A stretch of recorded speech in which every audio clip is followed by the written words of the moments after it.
चीन से घिरे लाओस में मोदी का जाना कितना अहम? आसियान मंच का लाभ क्यों उठाना चाहता है भारत? नमस्कार दोस्तों, मैं हूं आपके साथ हर्ष भारद्वाज। इस वक्त मोदी लाओस में है और भारत आसियान मंच से ऐसा लाभ उठाने जा रहा है जो चीन को भी परास्त कर देगा।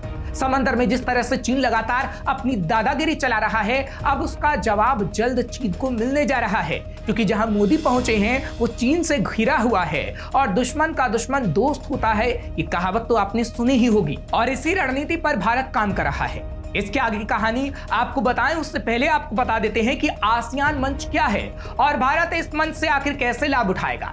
आसियान, जिसे दक्षिण पूर्व एशियाई राष्ट्रों के संगठन के रूप में देखा जाता है, पूर्वी एशिया शिखर सम्मेलन एक प्रमुख नेताओं वाला मंच है जो क्षेत्र में रणनीतिक विकास का माहौल बनाने में योगदान देता है।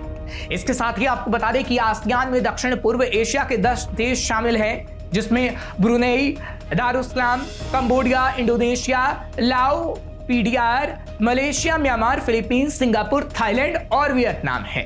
पूर्वी तिमोर को हाल ही में पर्यवेक्षक के रूप में दर्जा दिया गया है और ये देश साथ मिलकर कई योजनाओं पर काम कर रहे हैं। साथ ही चीन की आक्रामकता को लेकर भी ये देश काम कर रहे हैं, क्योंकि इन देशों के समुद्री मार्गों पर चीन कब्जा करना चाहता है, जिसके लिए इन सभी देशों को मिलकर काम करना होगा। क्योंकि ये कहा जा रहा है कि आसियान देशों के पास चीन से निपटने के लिए अपनी एक योजना है।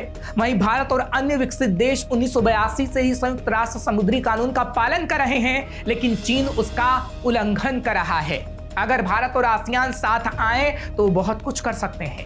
इसलिए इस साल के आसियान भारत शिखर सम्मेलन और पूर्वी एशिया शिखर सम्मेलन में भारत की भागीदारी बहुत महत्वपूर्ण है।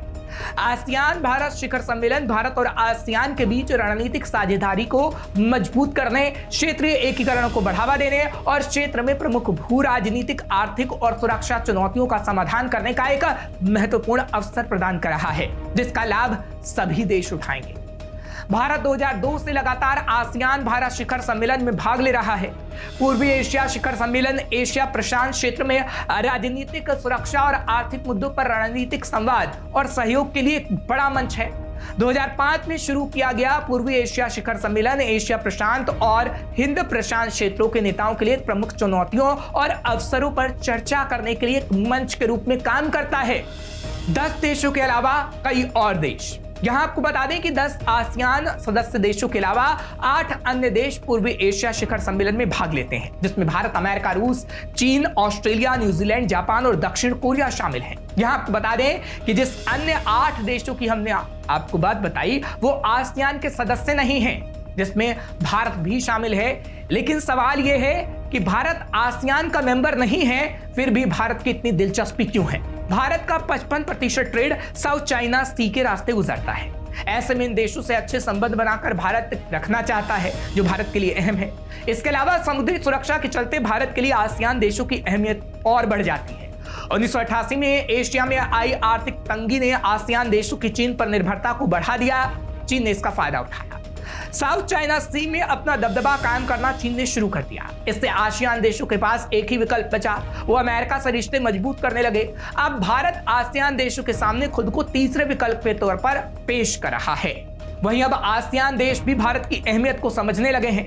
वो चाहते हैं कि संगठन में भारत की भूमिका को बढ़ाया जाए। चीन को काउंटर करने के मकसद से इस इलाके में भारत की भूमिका को अमेरिका भी मानने लगा है। वो पहले इस इलाके को एशिया पैसिफिक कहकर बुलाता था, अब इसे इंडो पैसिफिक यानी हिंद प्रशांत क्षेत्र कहता है। आसियान देशों को हथियार देकर चीन को घेर रहा भारत। वहीं आपको यह भी बताएं कि आसियान देशों के बीच तेजी से हथियारों की मांग बढ़ रही है।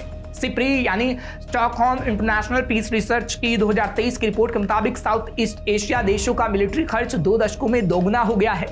साल 2000 में ये देश अपनी सुरक्षा पर 1.67 हजार करोड़ रुपए खर्च कर रहे थे, जो 2021 में बढ़कर 3.57 हजार करोड़ रुपए हो चुका है।